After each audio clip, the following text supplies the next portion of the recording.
Tired of cleaning the same mess twice?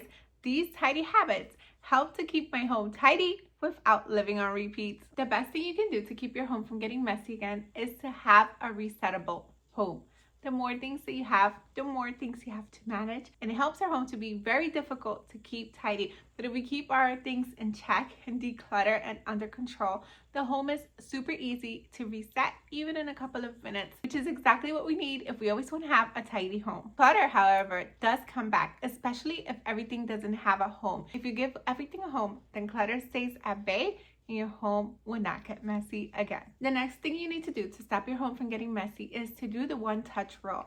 Instead of putting something down, immediately put it away. That way, you don't have to deal with the mess later and your home always stays tidy. If you don't want to see a mess in your home again, then build tidy habits into your day. For example, when you're making a cup of tea, be sure to unload the dishwasher. When you're brushing your teeth, go ahead and clean up the splatters from the mirror. Stuff like that can keep your home tidy all of the time and you don't have to deal with big messes later. One of the most important things that you can do to keep your home from getting messy is, if you have children, teach them.